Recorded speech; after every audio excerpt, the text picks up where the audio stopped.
The age of steam shaped how we live today.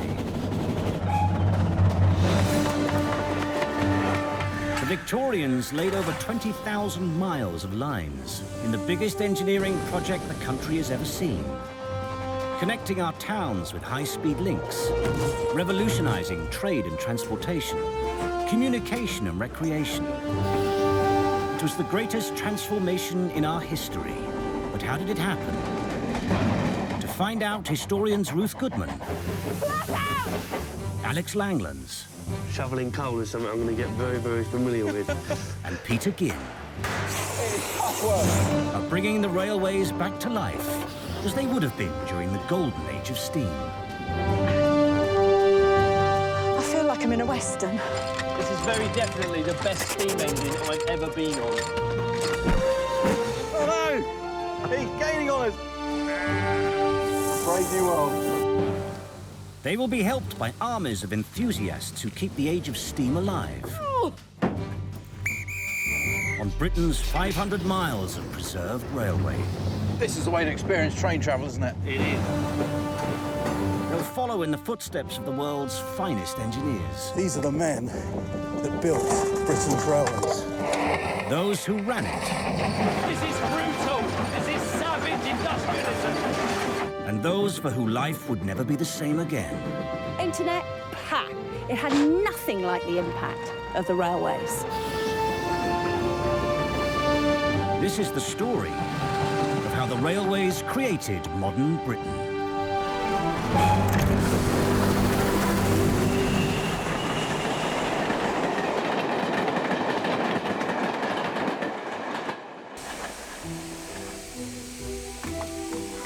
Nowhere was the effect of the railways felt more acutely than in the British countryside, where the nation's food was produced. Scour the history books and you'll struggle to find any information on farming and the railways, so I'm really interested in exploring the profound impact that the ability to move bulk goods through a landscape would have had on agriculture. The story of steam didn't only play out on rails, but in Britain's farmyards, fields and factories, sparking both an agricultural and culinary revolution. The railways were really good at moving a lot of produce quickly and cheaply. But what effect did that have on the food that we eat? The arrival of steam power changed how we fed ourselves as a nation. And I'm interested in seeing just how that affected the ebb and flow of rural life.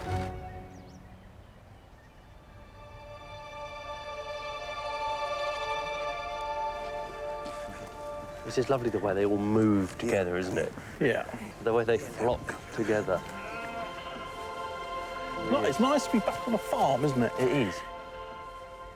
Before the arrival of the railways, in areas like rural Dorset, the only way of transporting livestock to market was to walk it there, along ancient droving roads that connected Britain. In these rural areas, people are poor and they're using very, very traditional methods with which to get their stock to market. Ancient means of moving livestock across the Isles. Currently our stock, right on the other side of that valley. How did that happen? Come on. Quick. Come back here. Livestock driven on long journeys lose precious meat and fat. This old and inefficient method of distributing food across the country was no longer up to the task of feeding a population that rose from 8 to 30 million over the 19th century. In overcrowded industrial cities of factories and mills, fresh food had to be grown locally, and increasingly there wasn't enough to go around. The 1840s became the hungry 40s, with millions malnourished and facing genuine starvation. Way back in the 16th century, we had just about sorted out a system of markets, carts and roads that allowed us to even out food supply. But 200 years on, we were once again reaching crisis point. Yes, we had increased our agricultural production, but if we couldn't move that food fast enough and efficiently enough, we were in trouble. The Industrial Revolution could well, without the railways, have just fizzled out.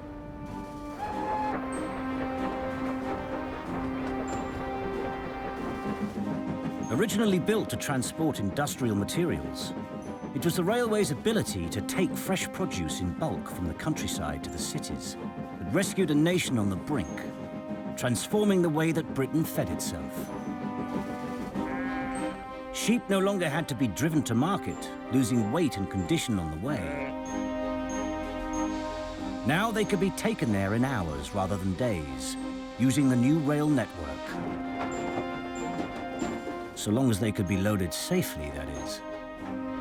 Having to be really careful here with these sheep because they're spooked. You know, they're looking around, they're not sure, and they're big old animals, and these hurdles are pretty sturdy, but if they really went, they could push them over the edge. So we're just going to be nice, just let them chill out for a bit, get used to us. I mean, the acid test here is going to be how they react to an enormous, great big steam locomotive coming right up alongside them, isn't it? What's a sheep ticket on a train these days? They all use the same rail card. Right, here it is. Yeah. Using rural stations on the existing passenger and freight network, in 1845, over 100,000 animals were transported by rail. That's it. That's fine, isn't it, for us? That is... That's on the nail. At its peak a century later, over 1.5 million cattle and 3.5 million sheep were travelling in livestock wagons every year. Here they go. Good girls. Good. Go, that was easy enough, wasn't it? Down there, yep. Go. That's it. Come on, that's it. Up you go.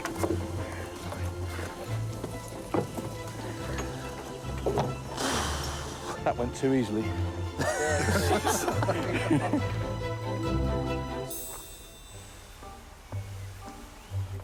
Good to see you. Come on up. Cheers.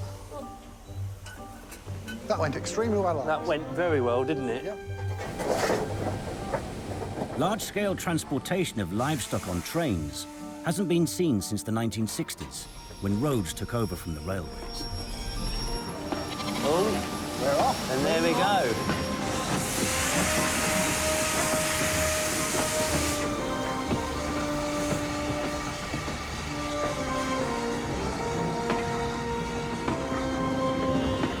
And there we have it.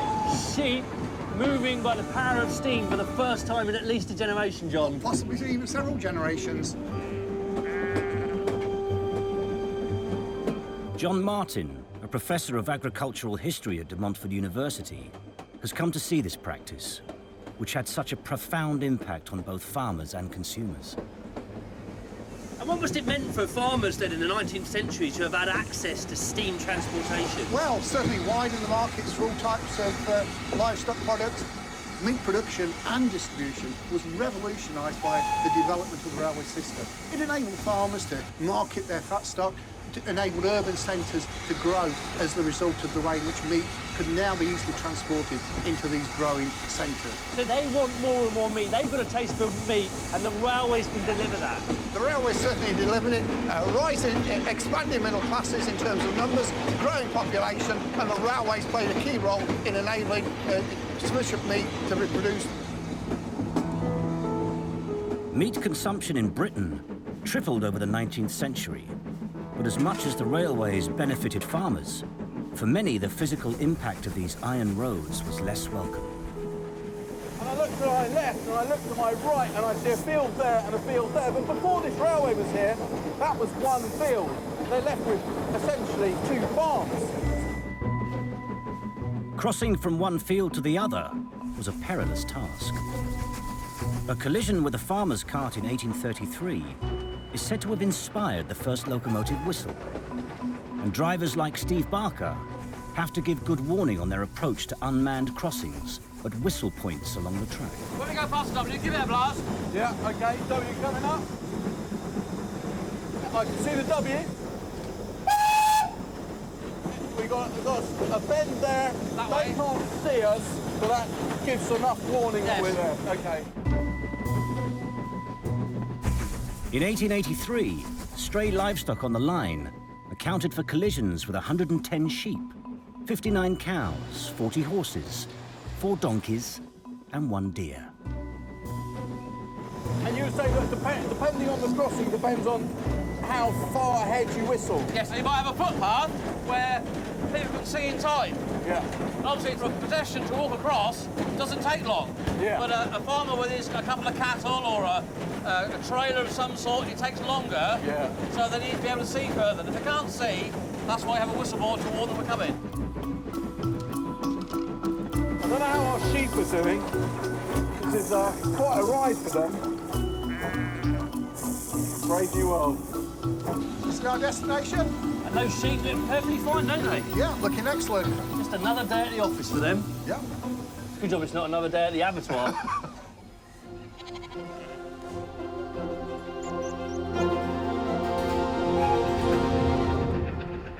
From a growing nation struggling to feed itself in the 1840s, the consumer now had access to produce from all over the British Isles. Cities no longer had to rely on fresh food grown locally. Spreading deep into the countryside, connecting people and places, the railway network created a national market, changing the way food was produced, what was produced, and where it was produced.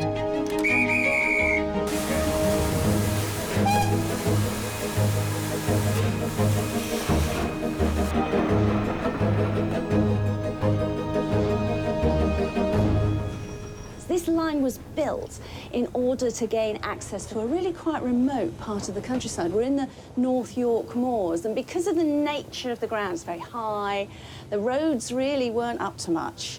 They were difficult to get over. There was large bog areas, wagons and carts got bogged down, they had very steep inclines, so it meant that this area was really quite cut off. The railway was deliberately put here to open up this part of the countryside, and in particular, to gain access, easy access for people and goods to the last station along the line, Whitby.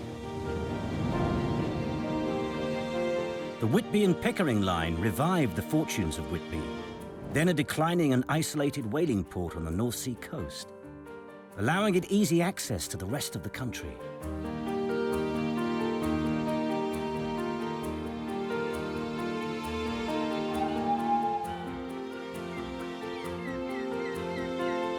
The project was a great success, turning Whitby into a thriving fishing town. Photographs collected by local historian Glenn Kilpatrick show the extent of Whitby's once booming herring industry. These are the herring boats leaving port. Oh, We're actually stood right here at the moment. Yes, there we are. On towards the East Pier Lighthouse. Gosh, there's loads of them. Look at their little lights. Right out to the horizon. As children, we were told you could walk, basically walk one side of the harbour to the other across them. Oh, yes, I see what you mean about being able to walk right out. There's an awful lot of boats. This was herring fishing. Herring fishing. Yeah. Just look at the sheer number of fish. Yeah, shoveling them up. About that many, just using the shovel to get them in the barrel. Oh, and wow. This one here. Now, that's a lot of really fish. Illustrates the amount of fish. And they're hauling this sort of catch out of the sea again and again and again and again and again. Yeah, for over a long period of time, yes. By the 1880s, almost 5,000 people were employed in Whitby's herring industry. Transported in bulk by the railway, they became a relatively cheap staple of the Victorian diet, eaten in working-class households that had never been able to afford fresh fish before. They became known as the poor man's friend, and although overfishing would eventually lead to the herring industry's demise in Whitby, some local traditions have survived. Barry, hello. Hello. Cool, they look good. Still smoking traditionally, the way we've always been smoking. What, still using the Victorian methods? Yes, yes, nothing's changed. Barry Brown is the 5th generation of his family to run Fortunes of Whitby. The firm has been producing kippers for 144 years. What's the approved method? In with your knife just above the fin. Okay, so you run it down its backbone, through the head, Jeepers. back down the backbone to the tail. Don't go through the tail, if you can help it. Out, flick it. The gills come up. It's more or less ready for washing. OK, right, well, you made that look simple. Fish, hand on. Yeah. Point of knife. Herring fishing was seasonal as the shoals moved south. Travelling down with them on the East Coast rail lines were migrant workers from Scotland, employed to gut the fish for low wages. It's quite tough through the head, isn't it? It helps if you just push against it. Push against it and do a little... push OK, I'll try that next one. All were women. They were known as the herring girls. So I have read the herring girls could do up to 16 of these a minute. I might do one in a minute, if I'm lucky. The fish guts weren't left to waste. They were sent by train to factories where they were processed into fertilizer. But if I went back to the beginning of the 20th century, I'd find myself down that railway, not just surrounded by boxes of kippers, but also by great big barrels full of fish guts that were heading off inland to be used as fertilizer. Yes, it was used as fertilizer, yeah. Yeah, I'm making a mess of them, aren't I? Well, you can be honest. You're making a mess of them. Your first one was your best one. The herring will be cold smoked, meaning that the fish remains uncooked. This is not only for taste, but to preserve the herring. This process is to keep the fish longer. Yeah. It also colours and flavours it, but it is for keeping purposes. Cold smoking the herring is a delicate and skillful art, requiring just the right quantity and combination of wood to cure and flavour the fish. So these shavings, it's quite critical what sort of woods you're using. This is hardwood, it's oak shavings. So right. we want this to burn and smoke, but when we put the dust on top of that, that'll calm it right down. So it's about oxygen control? Yeah, yes. So you're wanting oxygen in at the base, but not too much near the surface? Yeah, it's because we get flames then. We don't want too many flames. Yeah, it's just a calming down thing with the oak here. So they're just supposed to be small, low, smoky, not much heat, lots of smoke? That's right. Since we're sort of young, it must be utterly second nature to you. It is, to be fair, yeah. Yeah, we sort of light fires, we don't put them out. The herring will be smoked for over 24 hours. Only at the end of the process can they be called kippers. Cheap and easily transported, without the need for ice-packed wagons, the railways and kippers were an ideal match. They could be posted to any destination on the network, using either freight or passenger services. Morning! Good morning. Even modest-sized firms like Fortunes of Whitby could now send their products by rail to all corners of the country. The smaller consignments would just be popped into the guards van. And this mixture of freight and passenger all in one train meant that small businesses with smaller loads could take advantage of the railway network, using all the trains that ran. It gave it a real flexibility as a freight system. Lovely, thank you. Fabulous.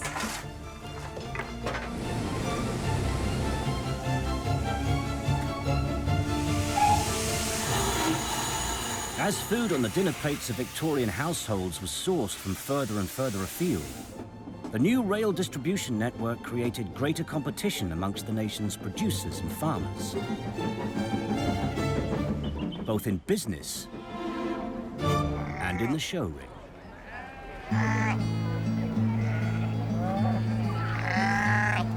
This was when agricultural shows caught on, a chance for livestock breeders to check out their rivals from across the British Isles. I am always amazed when I come to a show like this and you can see all the different breeds of sheep together in one place, just how much they're different. Yeah, it's remarkable, isn't it? Yeah. The first Devon County show took place in 1872, when the railway brought together farmers and their animals from the county and beyond. Back in the 18th century, before the railways, you'd only ever know about breeds by looking at those wonderful colour plates that were produced. But the problem with those colour plates is they're idealised. Artistic licence. There was a lot of artistic licence. The railways come along, and all of a sudden, a farmer from Suffolk can get on the train, come all the way down to Devon, and for the first time, he can actually clap his eyes on a different breed and weigh up its characteristics. See if the actual animal lived up to the hype. Yeah. Not only could farmers come face to face with rivals' livestock, but using the rail network, breeders could now travel across the country with their prize rams and bulls, selling their unique qualities to the highest bidder. What about this? This thing crashed out here now. Well, there's a big lad, isn't it? Chief Livestock Steward Edward Dark has been breeding sheep for over 60 years. These are the Exmoor horns. So, you know, they come from Exmoor, so they're right on top of the hills. Yep. And they have to be very, very hardy, you know, to exist up there. Right. So going back in an age before the railways, really, as a sheep farmer, you weren't choosing what breed you could use or specialise in. No, that's right. You very much worked with what was local to the area. That is so. As the railways enabled livestock to be moved more easily over long distances, giving rise to a threefold increase in meat consumption, Victorian farmers increasingly began to either experiment with other breeds or crossbreed their own stock with bigger animals from different regions, better suited to changing demands. Look at that one. I mean, that is a monster. He's a big lad, isn't he? But the key thing about introducing the Suffolk is about getting the meat. It's putting back more meat back. They've got the size and they've got the extra flesh over the top and over the loin, the leg of lamb. Yeah. Oh, one of the most expensive, you know, joints are. Yeah. Victorian farmers not only wanted the meatiest breeds, but the most productive. Why were sheep farmers looking to cross their breeds with a Border Leicester? Well, yes, they're more prolific, and they put more milk into their progeny. So when you say prolific, what do you mean by that? Had more lambs. They had more lambs. That's right, yeah. And produced more milk into that female, you see. Yeah, because if she didn't have that extra milk, you know, the extra lambs, well, she wouldn't be able to rear them, would she? Right, I get it, I get it. Yeah. Well, it's great to have been talked through some of these breeds. You know what the old saying is, don't you? No, go on. I must hurry up and go along steady. Right, I must hurry up and go along steady. Yeah. Okay. Do you remember that one? I must hurry up. Yeah. I must hurry up and go along steady. Yeah. Okay, then. All right. As selective breeding grew in popularity among a society that valued social rank, so did competing to see who could breed the most impressive animals. Prize-winning bulls became celebrities, with people travelling from far and wide to see them. I mean, he seems quite docile for a bull. Yeah, well, he is, yeah. If you've got to go in the field and watch out for the bull chasing you out, I'm too fat and old now to run too much, so I'd rather have a nice bull like this. This year, Mike Cowell's Red Ruby Devon won the top prize in his class. With a bull that you're showing, I mean, what characteristics are you looking for? When he walks in the ring, you look at his head, make sure he's a nice Devon head. Yeah. Then you'd walk round him, stand off him a little bit, have a look at the length of the bull, and this is a particularly long bull. Yeah. It's almost got an extra rib. And then look at him from the back, checking his legs and just making sure he's good for the job. His job, obviously, is serving cows, so he's going to be on them legs quite a bit. Right. So, you know, he's got to have good legs. If you're judging for a show, is that akin to also if you were going to purchase to breed? Yeah. Yeah, you look I would for the look same at it thing. exactly the same way. Okay. So breeders like you are giving animals like this the best life possible, so we can essentially have the best meat. He lives fantastically well, this bull. I go on holiday and he comes with me, and it's all right, it's good. I do the same, but I don't think he'd fit in the caravan.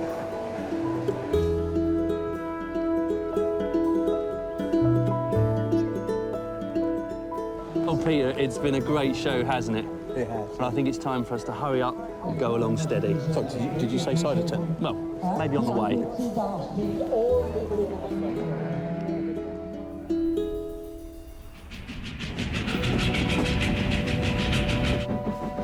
Driving all these changes in farming were the consumers in the expanding Victorian cities. At the epicentre of the rail network was London itself. By 1871, a metropolis of over 4 million people, drawing fresh produce from all over the country to its main markets. Smithfield, Covent Garden, Spitalfields, and for fish, Billingsgate. Billingsgate became, very rapidly, the biggest fish market in the world. And this vast expansion was due to the new transport, the railways that were able to bring produce from all those East Coast fishing ports, places like Great Yarmouth, Whitby, Grimsby, all concentrating down to one market. All of Britain's fish in one place, Billingsgate. By the mid-19th century, 120,000 tons of fish were traded through Billingsgate each year. The market had a reputation for foul language and lively characters. Arrive in a good coat, one Victorian warns, and you'll leave in scale armour. Good morning. Welcome to Billingsgate. This looks fabulous. Yes, a grand variety of products we're proud of. Don Tyler is one of the few current wholesalers who has worked in both the original building and the new site, opened over 30 years ago. I had a list here, and I just wanted to ask you. It's a list of quantities being sold in Billingsgate in about 1850. So just after the railways have really sort of get going. And it's talking about herrings, 250,000 barrels at 150 per barrel. Is that comparable to modern? Well, it isn't comparable because, very, very sadly, we don't see that quantity of herrings now on a regular basis. So actually, the 1850s, there was more herring coming through Billingsgate than there is now. Yes. Unfortunately now, with quotas and tonnage restrictions, we go several weeks of the year now where herrings are not available. Right. I think we've missed a generation out of the public who have learnt or been taught how to eat a herring, quite frankly, because they're missing so many weeks of the year. Yeah. I mean, and the list is just enormous. Cod is talking about 400,000, averaging £10 weight each. Whiting, 17,920,000. Scary, isn't it? I mean... They're staggering figures even to me, and I've been in the trade many years, and they would be even more staggering to people coming into the trade newly now. They think, well, no, those sort of tonnages aren't feasible. But they were. In 1830, at the dawn of the railway age, a clerk at Billingsgate had told a reporter that the working classes would never eat fish. 20 years later, they were seen as the main ingredient in their diet. Oh, wow. Well, hello. Fish and chips, is it, Ruth?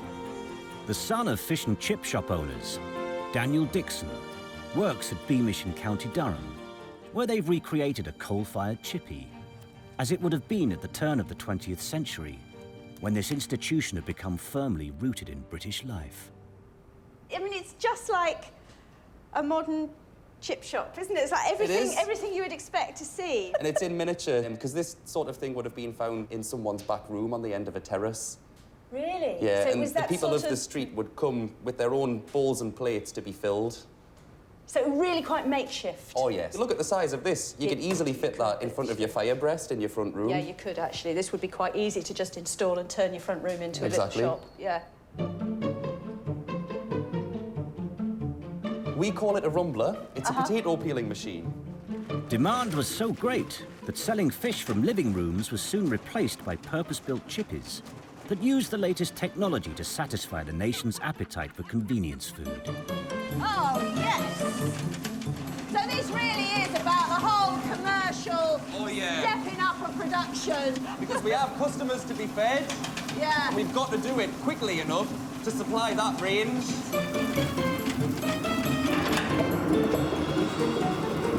You always have one troublesome potato.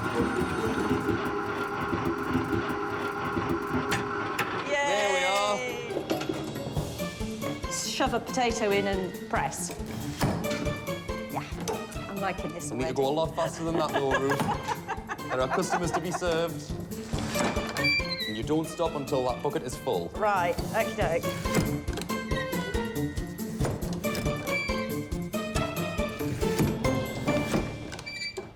Woo! Despite becoming a quintessentially British combination, the chip came from the French, and the battered fish arrived on these shores with Jewish refugees. How do you tell if these are hot enough, then? There's no thermostat, there's no temperature control. So it's traditional Traditionally, experience? they would have spat into the pan. No. And if the fat spits back, it's all right to fry. Fish and chips were invariably fried in beef fat, a readily available byproduct of the meat trade. I think we can just about get this fish in. I'll let most of it drip into the pan. Right. So that you get all of your batter bits. Is that enough? Yeah, lay it in, because if Lay you it drop in. it, you'll cover your hands in hot dripping. There you are, you're now a fish fryer. That's another feather in your hat. I can't think of anywhere in Britain that hasn't got a fish and chip shop somewhere within easy distance. Exactly. Well, it's a national dish. Everyone loves it. It is a national dish. And that's weird too, isn't it? I mean, in a world before railways, there weren't any national dishes. Everything was local. You know, every area had its own specialities, its own regional. This is the first time you have a pan-Britain speciality dish. It must have been a revelation, though, mustn't it, to just go to a shop and buy a hot dinner instantly at affordable prices. Exactly. It must have made such a difference to people. And this is the first instance of that. Like, nowadays, our culture is fast food. Your local village chippy was the first example of that. From the cod to the potato, from the coal to heat the ranges, to the newspaper wrapping. Some good spot. Looks good. Fish and chips was a railway dish, giving rise to a new takeaway style of dining. That's your proper fish and chips, this is. Yeah. Yeah, beef dripping, That's what it is. cooked over coal. Mm-hmm. That is delicious. And here we are, eating it outside in public. That's a big deal. It's a funny thing to think, isn't it? You know, that the whole eating in public, eating takeaways is such a new idea, that people didn't eat in public. You know, I mean, modern culture is just so completely, almost centred around takeaway food. And, you know, I mean, everywhere you no go, taboo. there's no an taboo at all. absolute, you know, people eat everywhere, and yet, before the railways, nobody did. Absolutely nobody. It's fish and chips that start off this outdoor eating. Well, the railways are changing the diet, Yeah. but they're also changing social mores. Yeah, they are, absolutely. And I think if I eat any more of this fish and chips, I'm going to have a heart attack.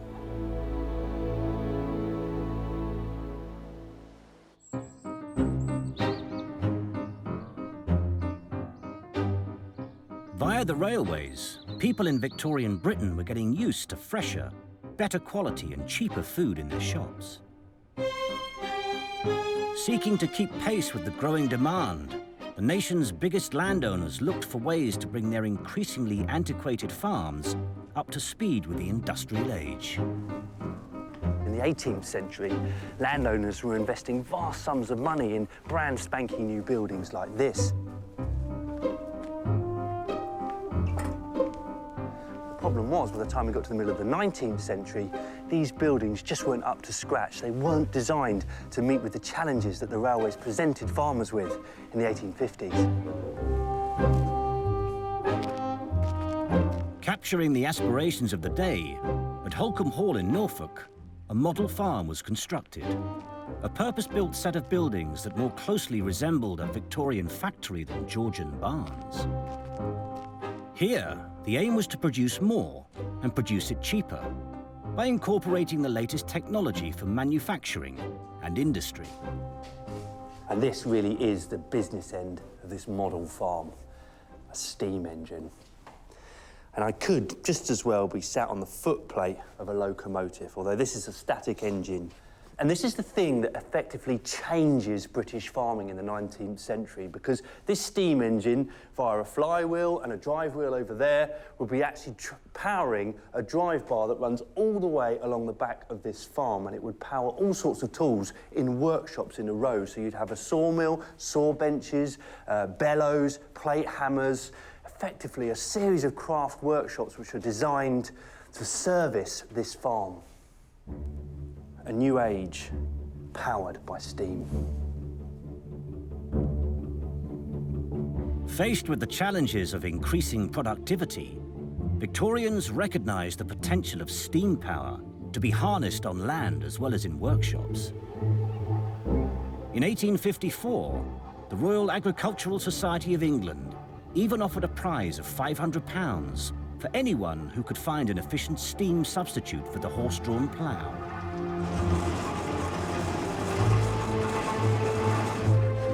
The winner, John Fowler, had himself witnessed the horrors of the Irish potato famine a decade earlier and had resolved to devote his time and resources to cheapen food production, inventing engines and a plough that would be exported around the world.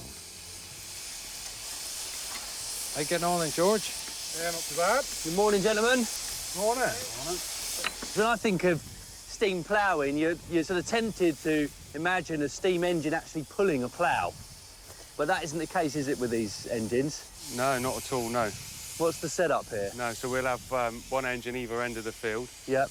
And we'll pull the plough backwards and forwards. Right.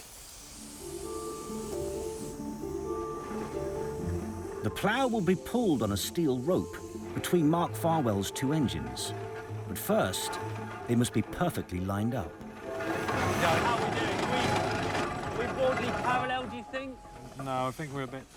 I haven't quite got to grips with this steering, have I, yet? We better back up a bit. Let's back up again.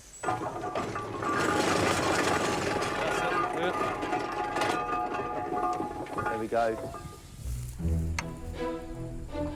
Although much faster than the horse-drawn plough, the steam method still required a team of workers to operate the engines and plough.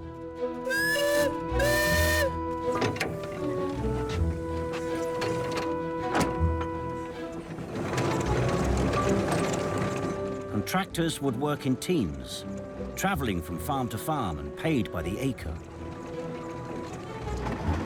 A standard Victorian horse-drawn plough had just one share making a single furrow. Under steam power, a plough with 5 shares could be used.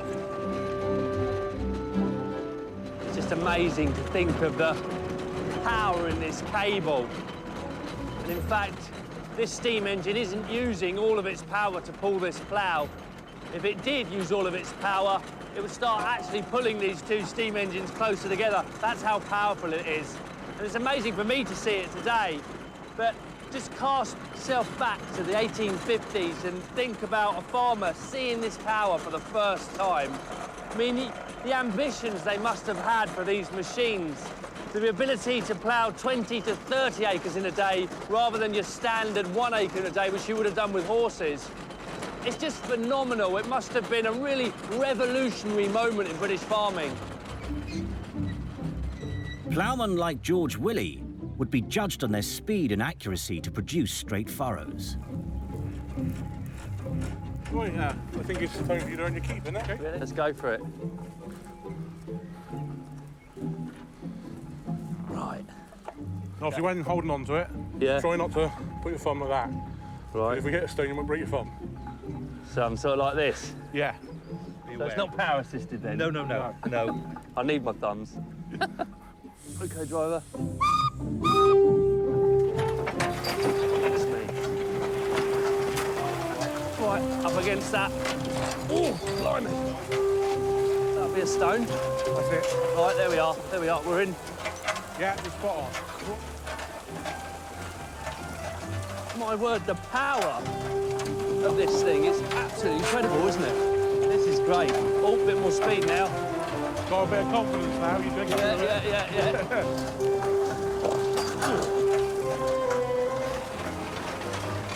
Right, when we get to the end, you want to pull full lock towards this way. Right, OK. Full lock. Yeah, full lock. Full lock. Yeah, go on. Full lock. That's full lock, yeah. Now go back the other way a little bit. There we are. That's it.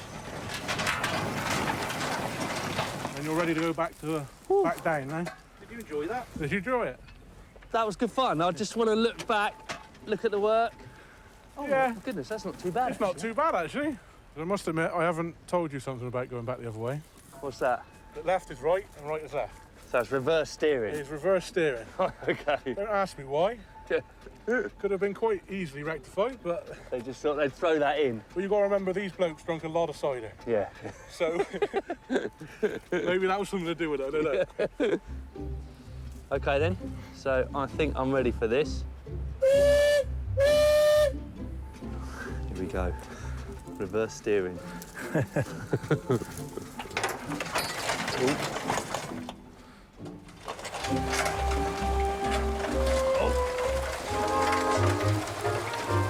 Not too bad.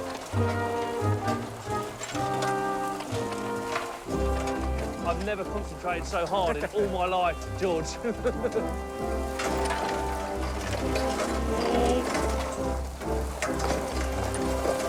Oh, you can start coming this way now. Start coming this way now. So Yeah. it's this way, isn't it? That's Down it. to Got pull it. me out.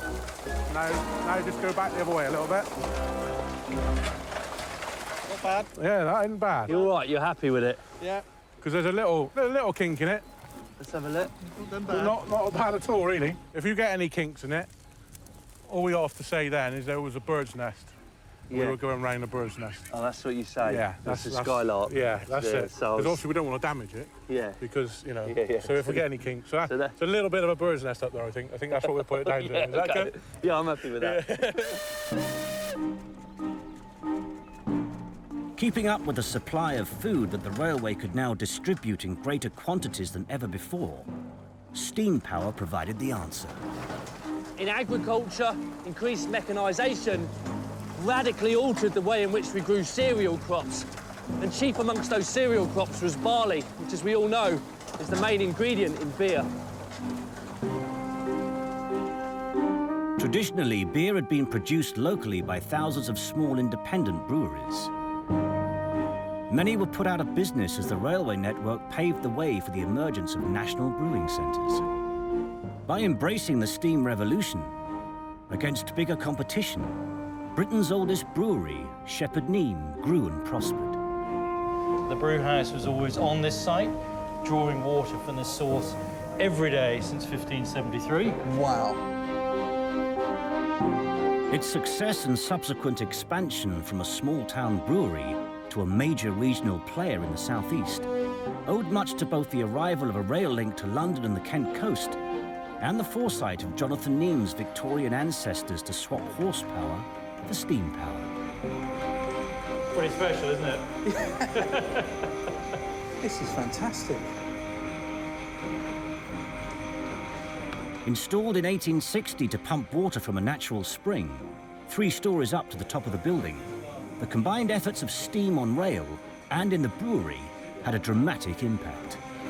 This was put in only 2 years after the railway came in, so the brewery could see that there was a great opportunity for expanding. You say it's freeing up manpower and it's making everything more efficient. Absolutely right. Between 1858 and the early 1870s, the production of this brewery multiplied 4 times.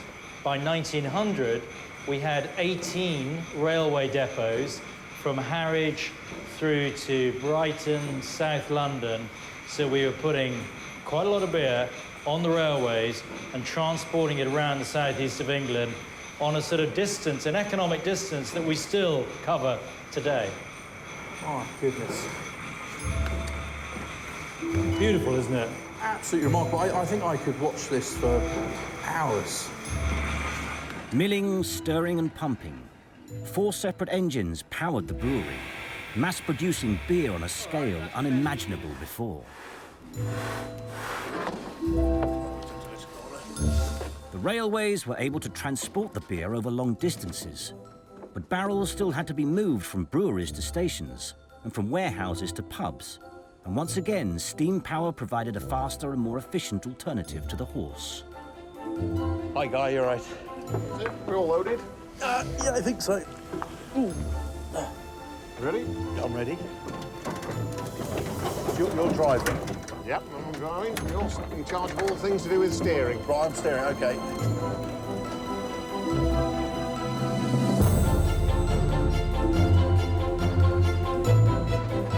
Guy Deebs has brought along this traction engine, which evolved from the portable engines used in agriculture. Transporting goods faster and in greater quantities than any horse and cart, These are really strong as well. The little engine, really powerful. Yeah. It was designed to pull a load of 10 tons. Quite small as well. Yeah, small. Built to do a job. These are the sort of engines you'd use in a town centre, city centre, for delivering goods. They turn up at a railway, maybe with 2 trailers on, load the goods onto the trailers, and it would deliver them either to the shops or the end user. And what's the advantage of this over the horse? You'd simply need an enormous team of horses to do what it can do. Right. And of course, it doesn't need feeding other than coal, a bit of maintenance. Its working lifespan, once you've got over the initial investment, which was pretty huge, this particular engine worked for over 50 years for one company. You'd have needed 5 generations of horses. Yeah. It's quite fast, isn't it? Oh, you wait till we see it in top gear. Oh, we're not in top gear yet? Oh, no.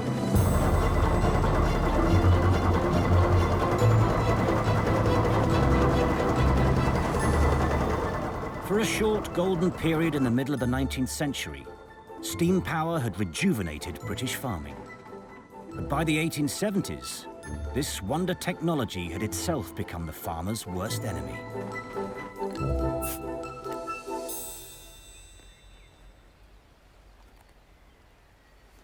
The ambitions of these early pioneering industrial agriculturalists were never realised. And this is because the same steam technology that was being used to power forward the Industrial Revolution here in Britain was also being exported to other parts of the world. And places like North America, for example, they were setting out railway lines that were connecting up the ports on the east coast with vast acreages of virgin prairie in the central heartlands of America. And it was on this prairie that farmers were growing wheat in huge quantities. The railway lines could then ship it back to the ports. It could be steam shipped across the Atlantic, and then the railway network here could transport it throughout the country. And as a consequence of this, British farmers just couldn't compete. And British agriculture in general suffered arguably the greatest depression it had ever seen in its history.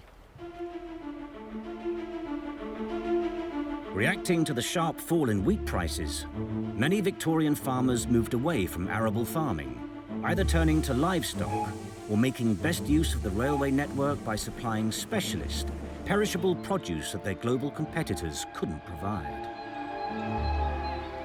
Railways permitted a real nationalisation, indeed a globalisation of markets. But at the same time, and perhaps a bit ironically, they also created the possibility for true local specialisation. No longer did you have to sort of do a bit of this and a bit of that and a bit of the other that you could sell locally. You could now put all your efforts and really concentrate on the one thing that your soils, your climate, your skills and expertise were particularly good at. Take this line here, running through Methley in Yorkshire. Now, it was originally built to move coal. It was a colliery line. However, what it meant in the end was that the farmers in this region could turn all their attention to one special product.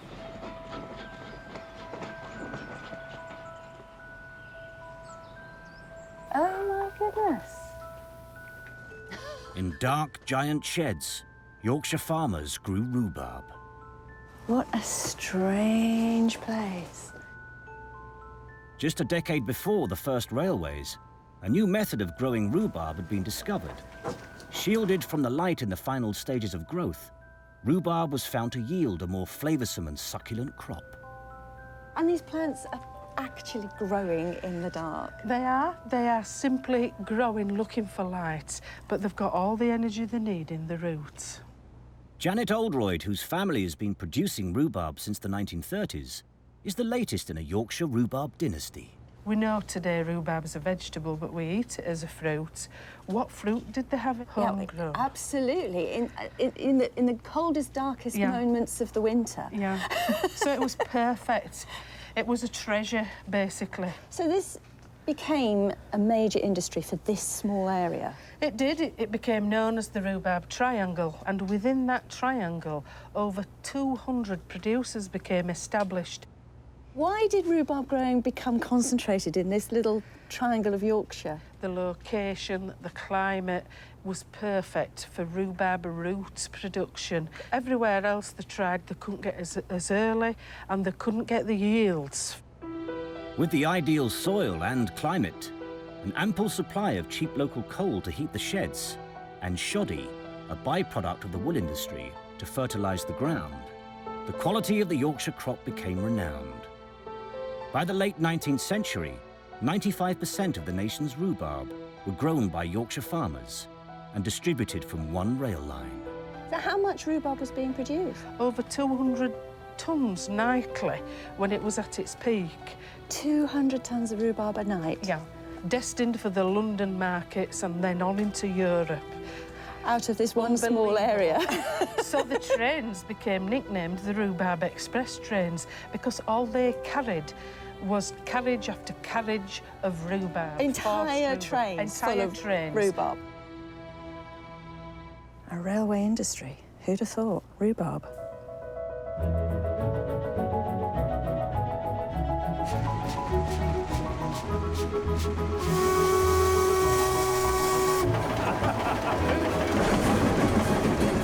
As the railways facilitated the rise of regional specialisation, so specific areas of the country became famous for their agricultural production.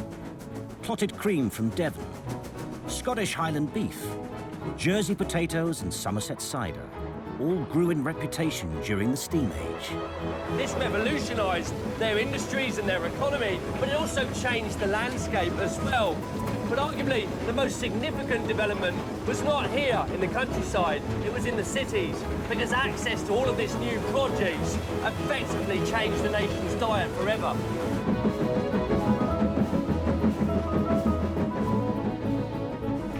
At the heart of this revolution was the Mid-Hants line. Cheers then, chaps. Thank you very much. Originally opened in 1865 as an alternative route between London and Southampton, the Mid-Hants line became best known for providing Victorian Londoners with their latest superfood, watercress. Still produced by grower James Harper in the same mineral-rich spring waters as its Victorian heyday, watercress could only be eaten close to where it was grown. Well, here we are. Lovely. Spot ready to go. All ready to be picked. Absolutely. Okay. Getting watercress from field to mouth relied on speed, something the railways made possible. So what are we doing here then, James? Well, we're actually pulling the watercress with its roots. We pull and clear, so you pull it with the roots. With the roots. And then we're packing it into this wicker flat. OK. Right, I've got a bunch of a poorly picked bunch of watercress here. But how quickly is that going to deteriorate? Well, the reason why they used to send it with roots is because it kept the plant going for a lot longer. And then when it got to market, it was sold in what was called hands of watercress, so it's physically as much as you can get in your hands. It was cut and clean, so you'd chop away the roots, and that would be a hand of watercress. Nice. Yeah, very nice. And then that was made into smaller bunches, and then sold as, you know, with raffia around them, sold as little sort of food on the go, food on the move. So I could buy that off you now for a day in the factory, and then I... That's right, and your hands would often be covered in, if you were factory working all day, you'd want something you could just hold, you'd eat the leaves and the tops of the stems, and then basically you'd discard the leftovers. And what would it have meant to late Victorian London, say, for example, to have something quite as healthy as this being served up on a daily basis? Well, I think it's safe to say it was revolutionary. I mean, it was, you know, it was a really good, cheap, affordable, available to the masses source of nutrition. And in terms of gram for gram, there is no vegetable that was more nutrient-dense than watercress. Wow. Well, it's delicious. That's about as fresh as it gets, that is. Absolutely. The development of the Hampshire line meant that watercress could be picked in the afternoon, taken by horse and cart to the station that evening, and be on sale in London markets by the early hours of the following morning. Keith Chambers worked in the line's parcel office in the 1970s.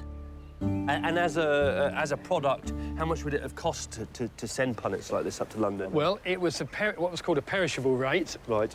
So it was about double what a standard parcel would be. Is that because it's this perishable good, you know, it's quite a high-maintenance good? Exactly. It's because it had to be looked after, Yep. and it had to be got onto the platform quickly and onto the first train possible. Right. And unloaded quickly at the other end. So did you eat this sort of stuff? Did the staff indulge themselves in this sort of stuff? Well, interestingly, some of the staff just wouldn't eat it because the rumour was that when they wanted to relieve themselves in the watercress beds, they didn't walk right to the edge, of course.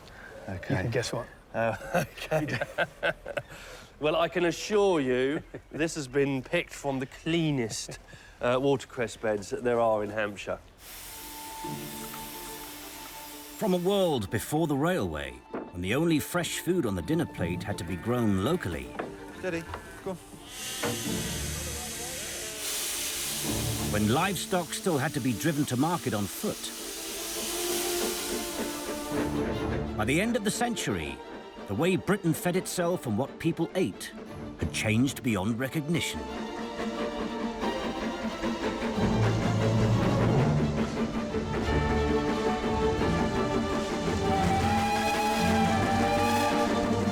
The rail network and the national market that it created provided the consumer with more choice, more variety, and a more nutritious diet than ever before.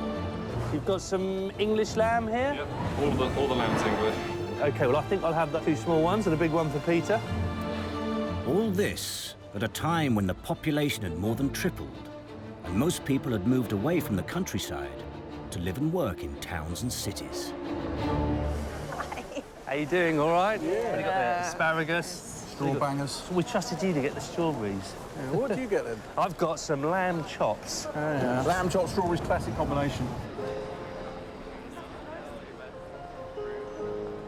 Imagine being in late Victorian London and seeing all this food coming into the city. Vast urban populations creating this huge demand for more food and for more specialised food. Well, it's that exchange between the countryside and the city that is vital to allow the city to industrialise and the countryside to focus on producing produce such as this. The change in both, isn't it? You can't separate the two. The countryside is utterly changed by this new distribution system, this new specialisation.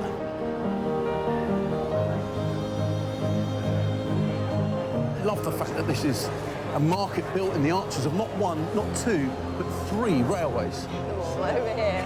It's quite an amazing space, isn't it?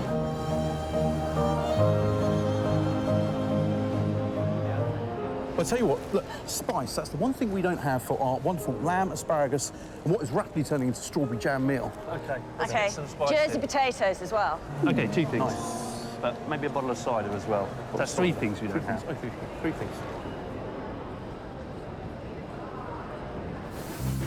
Next time, we see how the railways connected people as never before, revolutionising the postal system. It's remarkably physical for something as light as a letter. Delivering up-to-date news. News today, chip paper tomorrow, and that was only possible because of the railways. Radically speeding up the pace of life. Wow, it's amazing to be able to have this kind of food on a train. Bit of a hot potato, that one, wasn't it?